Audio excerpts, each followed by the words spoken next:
walk out the door, you see someone that you know and they ask you how you are, and you just have to say that you're fine when you're not really fine, but you just can't get into it because they would never understand.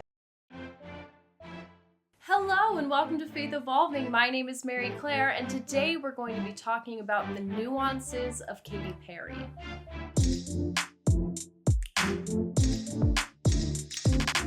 Hello everyone, I just want to give a trigger warning, most specifically for sexual assault mentions, as well as religious trauma.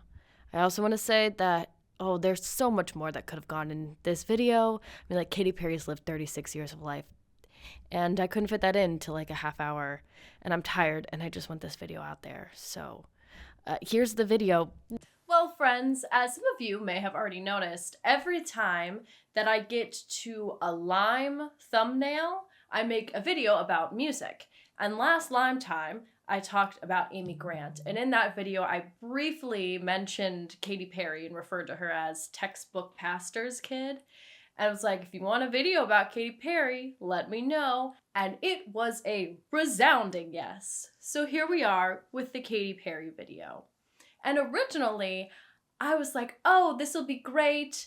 I can finagle a way to make this about God, like, real easy. I have some stories. And I know her music really well because her, like, height of her fame was from, like, 2008 to, like, 2013, 2014. So peak being a teenage tween girl listening to the radio. Whether I liked it or not, Katy Perry's music has been imprinted on my brain. So she was raised Christian and very obviously makes secular music, but Katy Perry is not the deconstruction hero you might want her to be. The more I researched into her, the more I discovered some really kind of terrible things that she's done or been accused of. And so this is not going to be a puff piece about Katy Perry. It's going to be an honest account of what we know of Katy Perry in the public eye. I mean, I don't know what's going on behind her doors because I are special. Don't have binoculars or whatever. I don't know what's going on in her personal life, but Katy Perry is a deeply flawed person. And as I was researching for this video, I'm also in seminary and in classes, and in my Bible class, kind of realizing that all of these biblical heroes we have are more like anti-heroes. And so Katy Perry's story to me feels very biblical in that she herself is a biblical anti-hero. So let's get into it.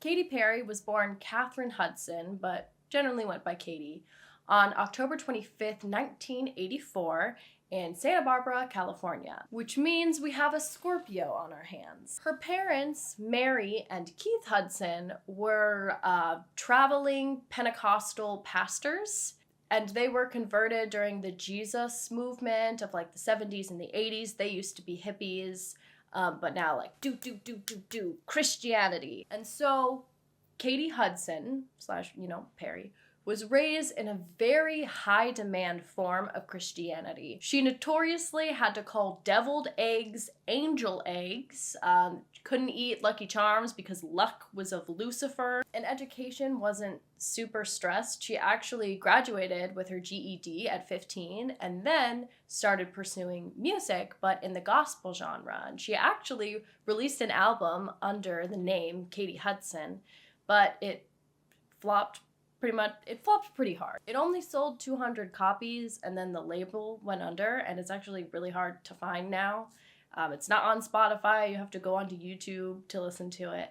But there is a Good Christian Fun podcast where they talk a lot about Katy Perry's early parts of her career as Katy Hudson as a teenager, and they listen to her album. And the best song on it is called Growing Pains. I'm still growing, still stretching, still breaking in these new shoes, I'm not wearing any. And it's a lot of fun, but it's also a little prophetic because Katy Perry has had a lot of growing pains and is continuing to have a lot of growing pains, and I'm not sure how she's handling all of them. But unlike Katy Perry's like bubblegum pop that we know her from, her early stuff was like Alanis Morissette, Fiona Apple. Her gospel album came out in 2001, so it's very turn of the century pop rock.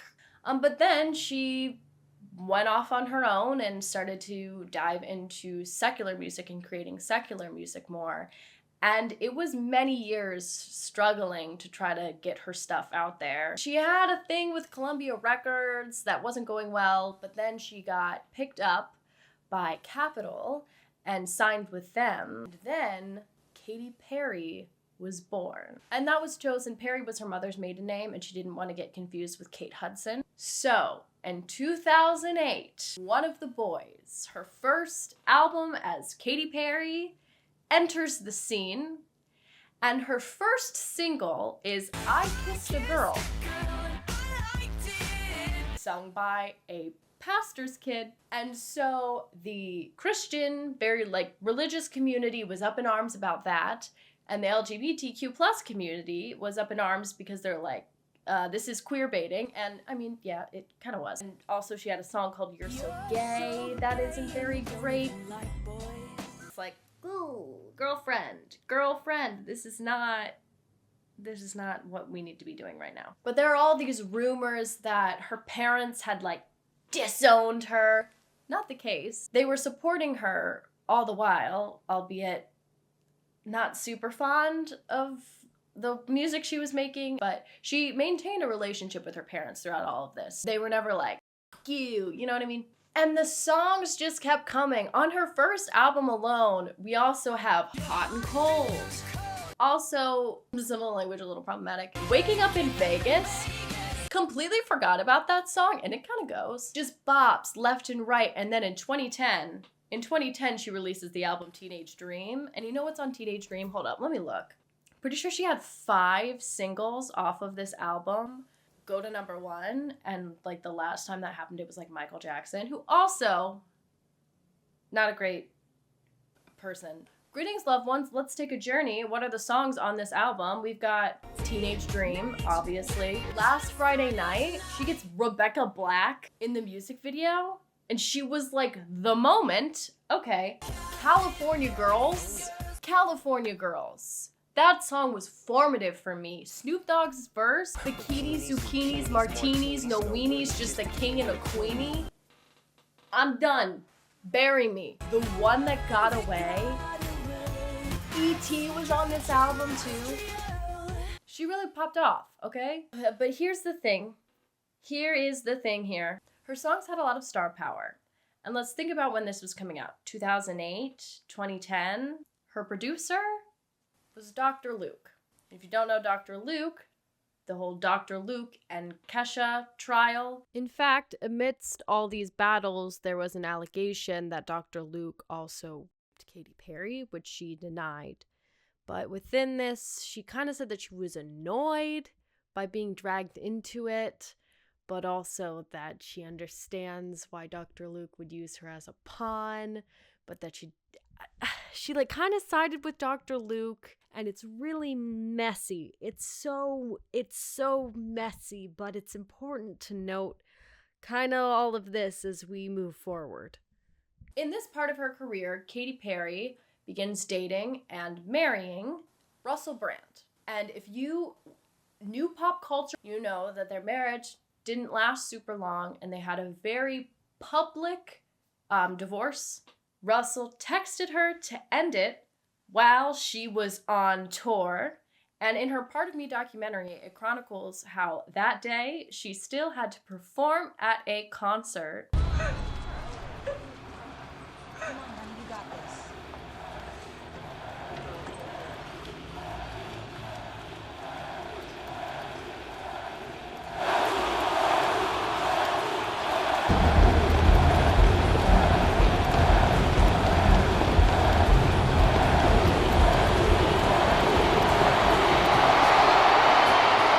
I could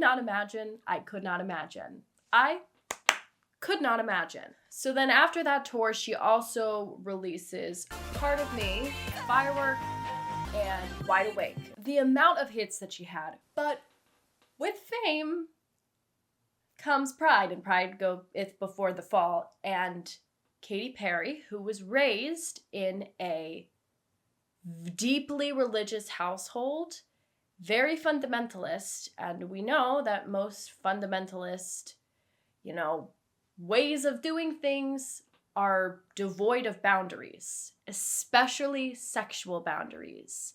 And so even though Katy Perry had, deconstructed purity culture, that doesn't necessarily mean she learned boundaries. And it's been really bad. So she received allegations from Josh Kloss, who starred with her in her music video Teenage Dream. And these allegations were in 2018, but they took place years prior in the wake of her divorce with Russell Brand. And he's claimed that she had yanked his underwear without his permission, like all the way to as far as she could in public, like at a party. He's quoted saying, "She pulled my Adidas sweats and underwear out as far as she could to show a couple of her guy friends and the crowd around us my penis. Can you imagine how pathetic and embarrassed I felt?" And then also around that time, there was a TV radio host named Tina Kandelaki, who accused Perry of harassing her at a party and coming up to her while Perry was intoxicated and inappropriately touching her and trying to kiss her.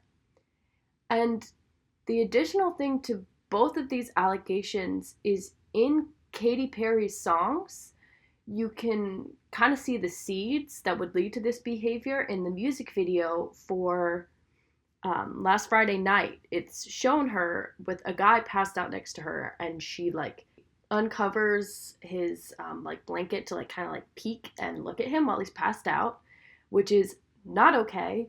And then also just the lyrics, "If I Kissed a Girl," are very much so perceiving bodies as something to use. But her career is still going and going and going and going. Then she releases her 2013 album, Prism. That one has a roar on it. And Dark Horse. Here is my side story about Dark Horse and Katy Perry, and why I kind of stopped listening to Katy Perry, because my confirmation teacher played us a clip of Katy Perry in an interview saying that she had pledged her soul to the devil. I swear I wanted to be like the Amy Grant of music. Yeah. But it didn't work out, and so I sold my soul to the devil. And I now know that Katy Perry was just saying a common expression, making fun of how people are perceiving her. But 14-year-old Mary Clare wasn't quite as media literate. So I smelled something funky, but I wanted to play it safe. And my teacher also played us a video of Katy Perry's 2014 Grammys performance of Dark Horse. And she was like, "This is demonic." But I was like, I guess I can't listen to Katy Perry. But it's okay, because Katy Perry also didn't release some albums for a few years. And that is because it is the John Mayer era. Okay, I know way too much about pop culture for my own good. It's weird, I'm recording this video on the day that Taylor Swift released Taylor's version of Red. And Taylor Swift and Katy Perry had very public beef about backup dancers for years. And years and years and years and years and years. And nobody really cared, but they cared a lot, and so the media cared a lot. And we're like, can we shut up? This is about background dancers. But hear me out. Here's my theory. Here's my theory that I shouldn't care about, you shouldn't care about. Taylor Swift notably dated John Mayer, and it notably did not go well. Have you ever heard the song Dear John?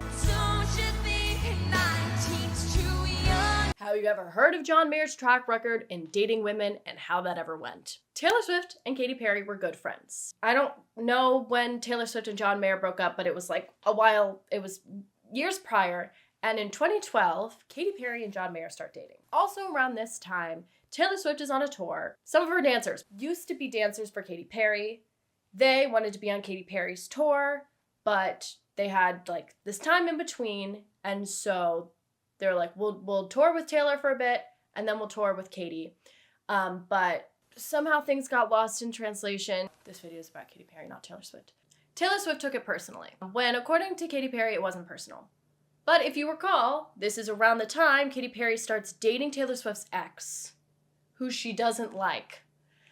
And so probably, I can understand being like, well, they're probably talking shit about me, and I feel already betrayed. This is an added betrayal. Katy Perry and John Mayer drop off the face of the earth and live in Montana for a couple of years. Also, how could I forget that she performed at the 2015 Super Bowl halftime show with the iconic Left Shark, who I think she thanked in a speech for an acceptance award. So, way to go, Left Shark? ? Okay, back to the story. Taylor Swift releases Bad Blood. She's like, it's about a woman in the industry. And we're like, we all know it's about Katy Perry. She's like, I won't say a thing, but it was about Katy Perry. Katy Perry and John Mayer break up. Before then, they release You Love Who You Love, and it's a good song.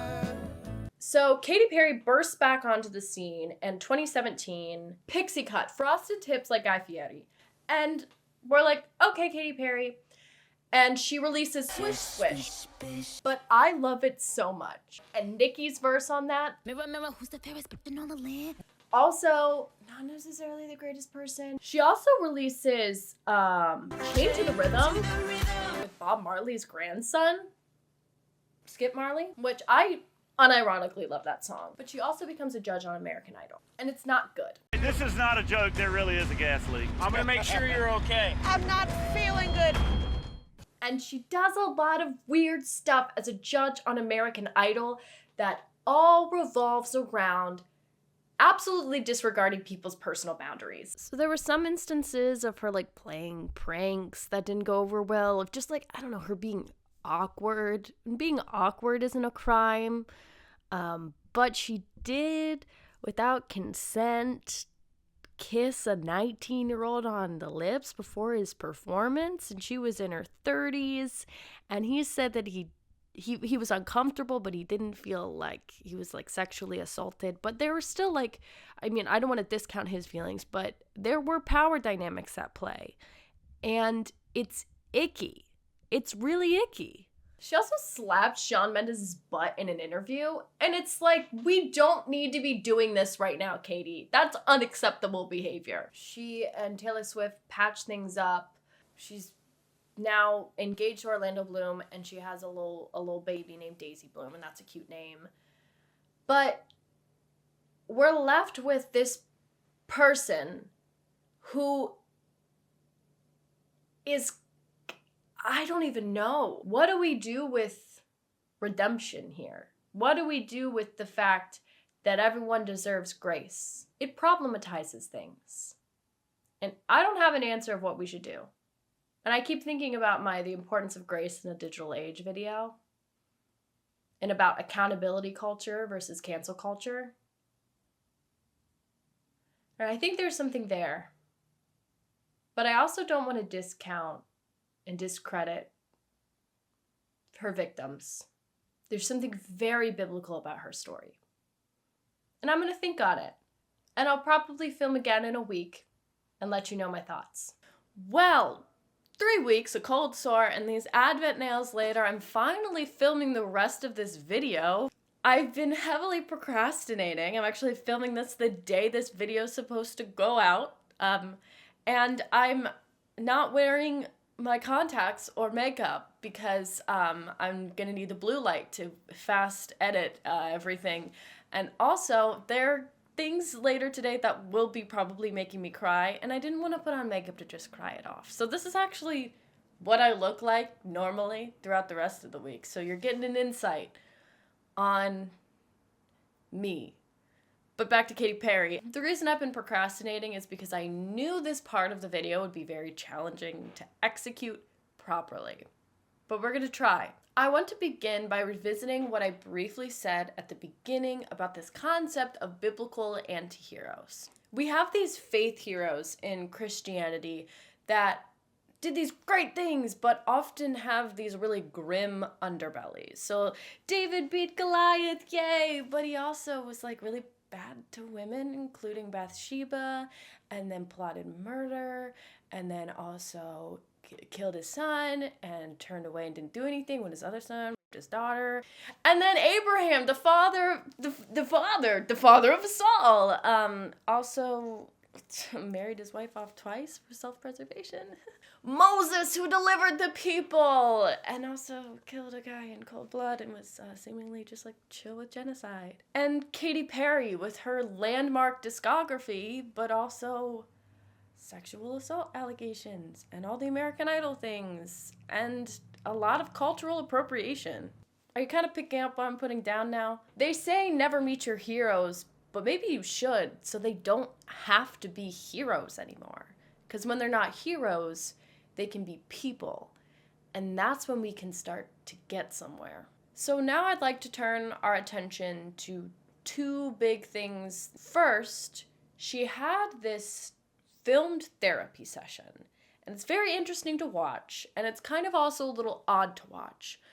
But in it, she said some really valuable things when it comes to understanding Katy Perry. She talks about how she's built this, like, goddess version of herself. And that's who Katy Perry is. But at her core, she's still this little girl named Katherine Hudson who was raised the way she was and trying to figure out the world.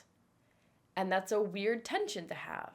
I think you're recovering your childhood. Catherine never got a chance to play because Catherine had rules to do.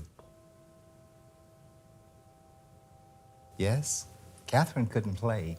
Catherine had to, I don't want to use the word rigid, but would that be appropriate? Is that too strong? No, I mean, it was a little rigid, Okay, yeah. it was rigid. So you couldn't dance and sing. I didn't know how to play, no. You didn't know how to play. I actually didn't even really know how to play with my nieces for a long time because I didn't even know what that looked like. Yes, yes. I was telling everyone last night that, like, I just learned how to hug Oh, wow. because I was like, I always thought it was like, you know, Too intimate. too intimate, like a sexual thing. Of course. Or, you know, Yes. like a hug is a sexual thing. That's Someone's right. gonna feel my boobs or something Yes. like that. And I didn't realize that that's not everybody's intention. Yes. Yes. It's just yes. a hug. It's just to Yeah. like connect.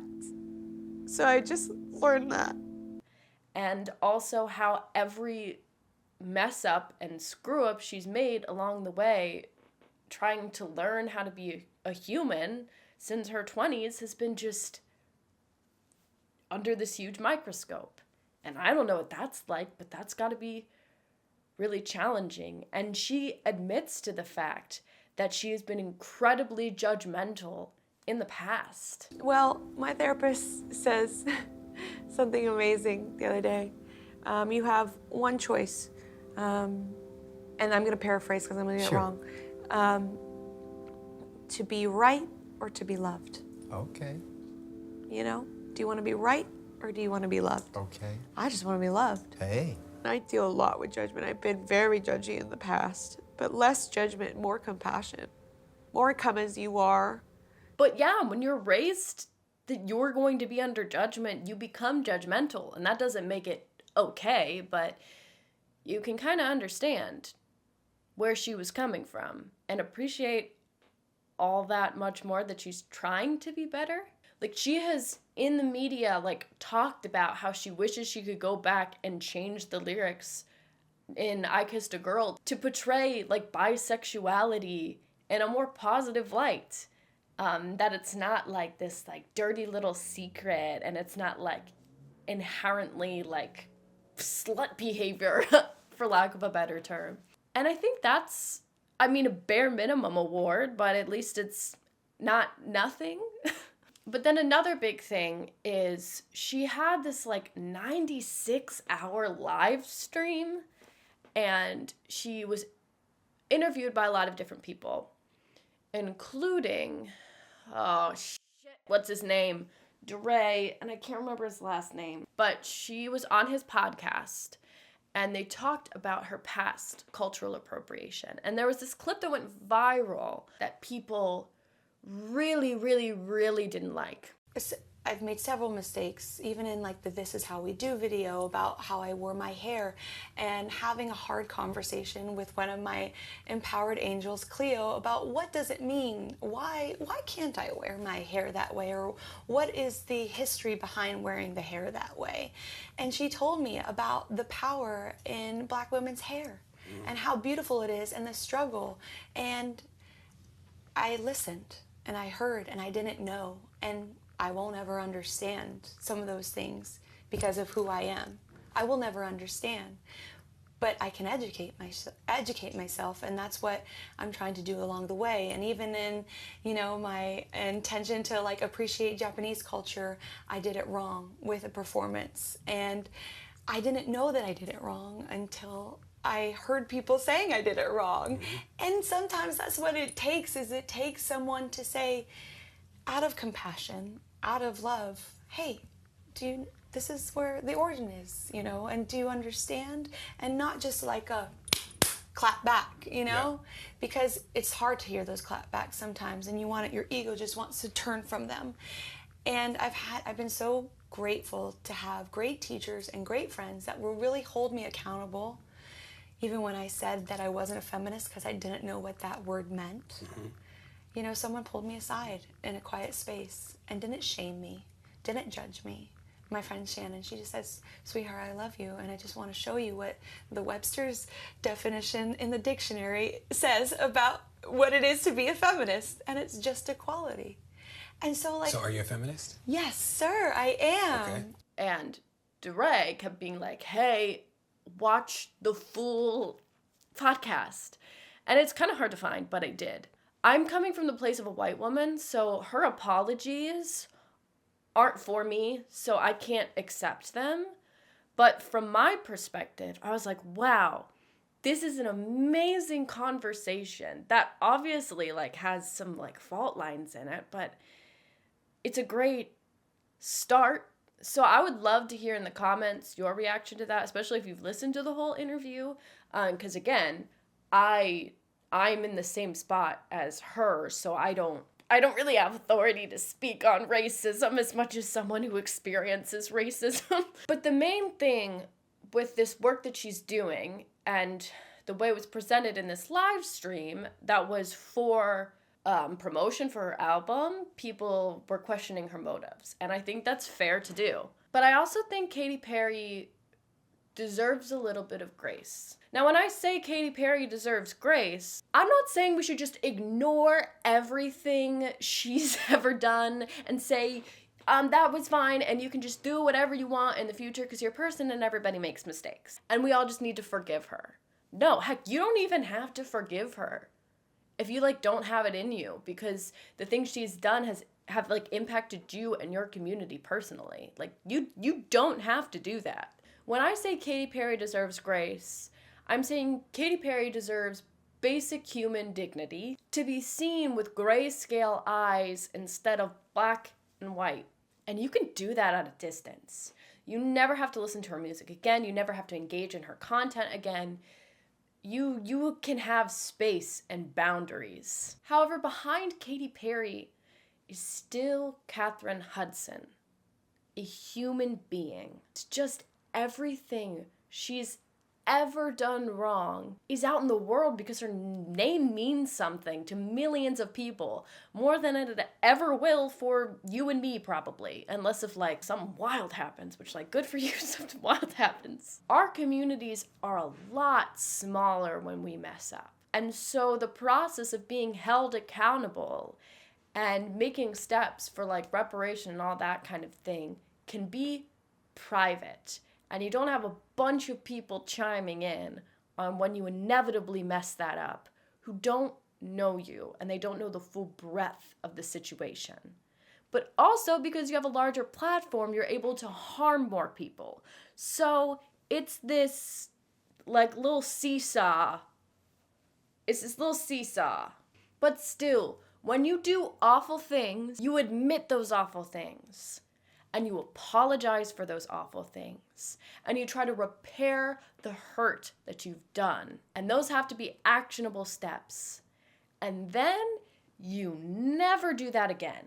The only thing is, when it comes to the sexual assault parts of Katy Perry's past, she has not addressed those. And I think it's very disappointing. She had this comment about Josh Kloss that we should be turning our attention to the real Me Too movement. When Katy, you are the Me Too movement. You too. Even if those are just allegations, which I kind of laid out before, they're pretty believable if nothing else. The American Idol thing was crossing a boundary. Own up to it. And it's scary when you own up to mistakes, when you have a platform, but you gotta do it. Redemption is bigger than all of us. And the good news is it's not up to you and it's not up to me to redeem Katy Perry. You don't have to do this work about her. That's not your responsibility. She has to do the work herself. And I earnestly hope she does. In controversial opinion, I think she actually is making those steps. And maybe we need to trust that it might not be completely performative. But again, I'm another white woman speaking about a white woman. I would love to hear in the comments your takes on all of this, because I have a limited perspective. And I straight up could have been wrong with all of this. I probably was wrong about a thing or two. So, this has been the Katy Perry video. Very chaotic, very disjointed, finally finished. And I guess the point I'm trying to make is next time Katy Perry releases a song with Pikachu or something, remember she's a very flawed, interesting human. And she didn't sell her soul to the devil. She actually has had a relationship with God this entire time. So maybe don't say that she sold her soul to the devil, because it's not true. Look at the Funny Fridays merch, and I have merch. I haven't washed my hair in like 5 days, so probably should go do that and finish the rest of my finals. So thanks for watching. You can donate to my Ko-fi if you want. Like, comment, subscribe, and I'll see you in the next one. Okay. Bye.